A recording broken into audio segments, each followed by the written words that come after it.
ನೀವು ಬಜೆಟಿನ ಪೂರ್ವಭಾವಿ ಸಭೆಗೂ ನೀವು ಮುಖ್ಯಮಂತ್ರಿಗಳ ಜೊತೆಗೆ ಮಾತುಕತೆಗೆ ಹೋಗಲಿಲ್ಲ. ನಾನು ಬಜೆಟ್ ಮಾರನೇ ದಿನದ ಎಲ್ಲ ಪತ್ರಿಕೆ ನೋಡಿದೆ, ನಿಮ್ದು ಒಂದು ಕಾಮೆಂಟ್ ಇಲ್ಲ.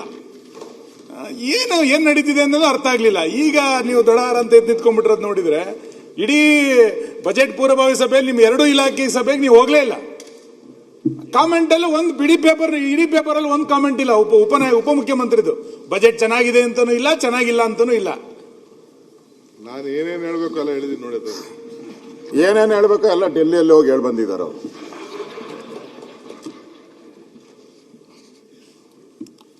ಈ ಬಡ್ಜೆಟ್ ಅಧ್ಯಕ್ಷರೇ,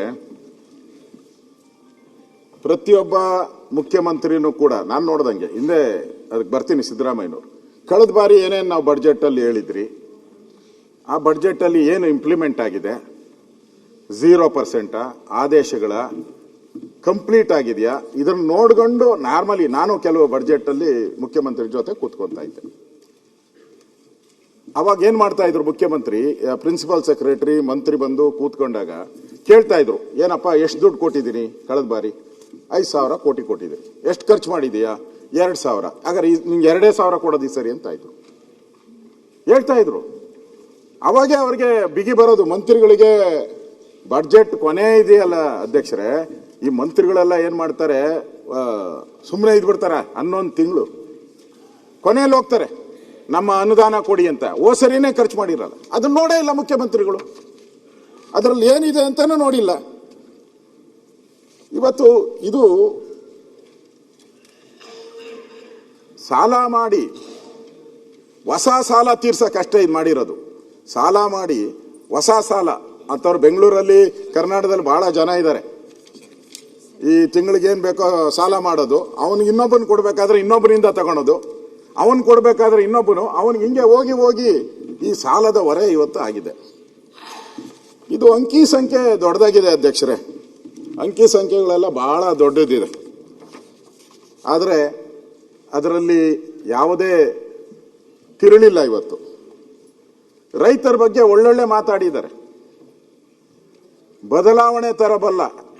ಆಕ್ಚುಲಿ ಗ್ರೌಂಡ್ ರಿಯಾಲಿಟೀಸ್ ಇಲ್ಲ. ಹೇಳೋದು ಬೇರೆ, ಕಿವಿಗೆ ಹೂವು ಇಕ್ಕೋದು ಬೇರೆ, ಆದರೆ ರಿಯಾಲಿಟೀಸ್ ಬೇರೆ. ಇದು ರಿಯಾಲಿಟಿನೇ ಇಲ್ಲ. ಯಾಕಂದ್ರೆ ಕಳೆದ ಬಾರಿ ಕೊಟ್ಟಿದ್ದಂತ ಬಡ್ಜೆಟ್ ಅನುದಾನನ ಖರ್ಚು ಮಾಡದಿರೋ ಇದಕ್ಕೆ ಮತ್ತೆ ಘೋಷಣೆ ಮಾಡಿದ್ದಾರೆ. ಅದನ್ನೇ ಅದೇ ಘೋಷಣೆಗಳು ಮತ್ತೆ ಬಂದಿದೆ. ಸಾಲದ ಮೇಲೆ ನಿಲ್ಲಿಸ್ಬಿಟ್ಟಿದ್ದಾರೆ ನಮ್ಮನ್ನ. ಅದನ್ನೇ ಅಭಿವೃದ್ಧಿ, ಸಾಲದ ಮೇಲೆ ನಿಲ್ಲಿಸಿರೋದೇ ನಮ್ಮ ಅಭಿವೃದ್ಧಿ ಅಂತ ತೋರಿಸ್ತಾ ಇದ್ದಾರೆ ಇವತ್ತು. ಸನ್ಮಾನ್ಯ ಅಧ್ಯಕ್ಷರೇ, ಈ ಬಡ್ಜೆಟ್ ಯಾಕೆ ಅಂತ ಹೇಳಿದ್ರೆ, ನಾನು ಮುಖ್ಯಮಂತ್ರಿಗಳು ನೆನ್ನೆನೂ ಕೇಳಿದ್ರು, ನಾನು ಅದಕ್ಕೆ ಇವತ್ತು ಬರಲಿ ಅಂತ 1-2 ನಿಮಿಷ ಲೇಟು ಅಂದ್ರು. ಇಲ್ಲ,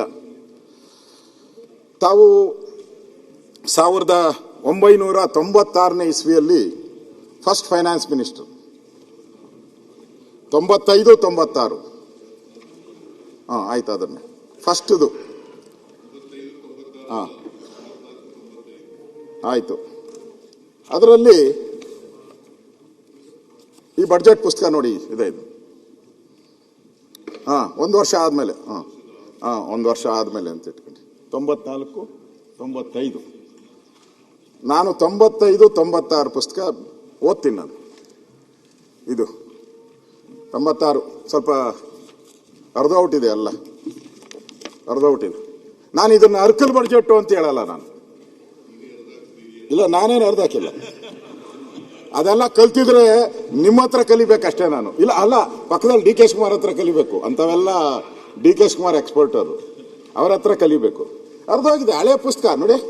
ಇದನ್ನೆಲ್ಲ ಏನು ನಾನು ಐರಿಯಾಕ್ ಬರ್ತತ? ಇದು ಅರ್ಕಲು ಸೌದ. ನಿಮ್ಮ ಅವ್ರನ್ನ ಹಳ್ಳಿ ಭಾಷೆಯಲ್ಲಿ ಹೇಳ್ತೀನಿ, ಅವರು ಹಳ್ಳಿಯವರಲ್ಲ, ಹಳ್ಳಿ ಭಾಷೆ. ಅರ್ಧೋಗಿದೆ. ಆದರೆ ಇದು ಅರ್ಕಲ್ ಬಡ್ಜೆಟ್ ಅಲ್ಲ. ಇದೆಯಲ್ಲ, ಯಾವುದು 1926-27, ಇದು ಅರ್ಕಲ್ ಬಡ್ಜೆಟ್. ಏನು ಇಲ್ಲ ಇದರಲ್ಲಿ. ಈ ಅರ್ಕಲ್ ಬಡ್ಜೆಟ್ ಅಲ್ಲಿ ನೀವು ಅವತ್ತು ಸಿದ್ದರಾಮಯ್ಯನವರು ಮಂಡನೆ ಮಾಡಿದಾಗ, ಅವತ್ತು ತಾವು ನನ್ನ ಹತ್ರನೇ ಹೇಳಿದ್ದೀರ, ತಾವು ಪತ್ರಿಕೆಯಲ್ಲೂ ಹೇಳಿದ್ದಾರೆ, ಪರಮೇಶ್ವರ್ಗಂತೂ ಜಾಸ್ತಿ ಸರಿ ಹೇಳಿದ್ದಾರೆ. ಏನು ಹೇಳಿದ್ದಾರೆ? 100 ಕುರಿ ಕಾಯಕ್ಕೆ ಬರಲ್ಲ, ಅವ್ರು ಹೇಳಿರೋದು 100 ಕುರಿ ಕಾಯಕ್ಕೆ ಬರಲ್ಲ, ಇವನೇ ಆತರದ್ರಿ ಬಡ್ಜೆಟ್ ಮಾಡ್ತಾನೆ ಅಂತ ಕಾಮೆಂಟ್. ಅವತ್ತು ದೇವೇಗೌಡರು ಫಸ್ಟ್ ಟೈಮ್ ಇವ್ರನ್ನ ಫೈನಾನ್ಸ್ ಮಿನಿಸ್ಟರ್ ಮಾಡಿದ್ರು. ದೇವೇಗೌಡರು ಕುರಿಗಳನ್ನ ಲೆಕ್ಕ ಹಾಕಕ್ಕೆ ಬರ್ದೇ ಇರೋರನ್ನ ದೇವೇಗೌಡರು ಹುಡುಕಿ ಮಾಡಿದ್ರು. ಮಾಡ್ಲಿಲ್ಲಯ್ಯ. ಇಲ್ಲ ಆಯ್ತು ಸರ್, ನೀವೇ ಎದ್ದೇಳಬಾರ್ದು ಅಂತ ಹೇಳಿದ್ರೆ ಆಯ್ತು. ಎದ್ದೇಳಲ್ಲ, ನಾನು ಹೇಳಲ್ಲ. ನೀವು ತಪ್ಪು ರೆಕಾರ್ಡ್ ಹೋಗ್ಬಾರ್ದು. ಹೋಗ್ಲಿ, ಇದು ದೇವೇಗೌಡರದ್ದು ಹೋಗ್ಲಿ, ಪರವಾಗಿಲ್ಲ. ಅಲ್ಲ, ದೇವೇಗೌಡರು ಮುಖ್ಯಮಂತ್ರಿ ಆಗಿದ್ರು. ನಾನು ರೆವಿನ್ಯೂ ಡಿಪಾರ್ಟ್ಮೆಂಟ್ ಕೇಳಿದೆ, ಇದು ಎಲ್ಲಿ ಮಂತ್ರಿಮಂಡಲ ಆದ ಗೊತ್ತಾ? ನಿಮ್ಗೆ ಗೊತ್ತಿಲ್ಲದೇನೆ ಮಾತಾಡಬಾರ್ದು ಅನ್ನೋ ಕಾರಣಕ್ಕೋಸ್ಕರ ಹೇಳ್ತಾ ಇದ್ದೇನೆ. ಚಾಲಪ್ಪನವರ ಮೆಡಿಕಲ್ ಕಾಲೇಜ್ ಆಫೀಸ್ ಇದೆಯಲ್ಲ, ಗೆಸ್ಟ್ ಹೌಸ್ ಇದೆಯಲ್ಲ ಕೋಲಾರ, ಅಲ್ಲಿ ಮಂತ್ರಿಮಂಡಲ ಆದದ್ದು. ನಾನು, ಸಿಂಧಿಯಾ ಅವರು, ಎಂ ಪಿ ಪ್ರಕಾಶ್ ಇಲ್ಲ, ನಾನು, ಸಿಂಧಿಯಾ, ಜಾಲಪ್ಪ, ದೇವೇಗೌಡರು 4 ಜನ ಮಂತ್ರಿಮಂಡಲ ಮಾಡೋದು. ಆಗ ನಾನು ರೆವಿನ್ಯೂ ಕೊಡ್ರಿ ಅಂತ ಕೇಳಿದೆ. ನಾನು ಜಾಲಪ್ಪ ನನಗೆ ರೆವಿನ್ಯೂ ಬೇಕು ಅಂತ ಹೇಳಿದ್ರು. ಆಗ ಜಾಲಪ್ಪನಿಗೆ ರೆವಿನ್ಯೂ ಹೋಗಿ ನನಗೆ ಯಾವ್ದು ಕೊಡ್ತೀರಿ ಅಂತ ಅಂದಾಗ ದೇವೇಗೌಡರು ನೀವು ಫೈನಾನ್ಸ್ ತಗೋ ಅಂತ ಹೇಳಿದ್ರು. ನಾನು ಫೈನಾನ್ಸ್ ಬೇಡಪ್ಪ ಅಂತಂತೆ ದೇವೇಗೌಡರಿಗೆ. ಆಗ ದೇವೇಗೌಡರು ಇಲ್ಲ ನಮಗೆ ನಂಬಿಕಸ್ಬೇಕು, ಅದಕ್ಕೋಸ್ಕರವಾಗಿ ರೆವಿನ್ಯೂ ನೀನೇ ಫೈನಾನ್ಸ್ ತಗೋಬೇಕು ಅಂತ ಹೇಳಿದ್ರು. ನನಗೆ ಅರ್ಥಶಾಸ್ತ್ರಜ್ಞ ಗೊತ್ತೂ ಇಲ್ಲ, ಮತ್ತೆ ಎಕನಾಮಿಕ್ಸು ಓದಿಲ್ಲ, ನಾನು ಎಂಥದ್ದು ಇಲ್ಲ, ಬೇಡ ಅಂತಂದೆ. ಆಗ ದೇವೇಗೌಡರು ಬಲಾತ್ಕಾರ ಮಾಡಿ ನನಗೆ ಕೊಟ್ಟದು. ನಿರ್ಭೀತ, ನಿಷ್ಪಕ್ಷಪಾತ, ವಿಶ್ವಾಸಾರ್ಹ ಸುದ್ದಿಗಳಿಗೆ ಮತ್ತೊಂದು ಹೆಸರಾಗಿರೋ ನ್ಯೂಸ್ 18 ಕನ್ನಡ ಈಗ ಆಪ್ನಲ್ಲೂ ಲಭ್ಯ ಇದೆ. ದಯವಿಟ್ಟು ಇಲ್ಲಿರೋ QR ಕೋಡ್ ಅನ್ನ ಸ್ಕ್ಯಾನ್ ಮಾಡಿಕೊಂಡು ಆಪ್ ಡೌನ್ಲೋಡ್ ಮಾಡೋದಕ್ಕೆ ಮರಿಬೇಡಿ. ನಿಮ್ಮ ಬೆಂಬಲ ಹೀಗೆ ಸದಾ ನಮ್ಮೊಂದಿಗಿರಲಿ. ಧನ್ಯವಾದ.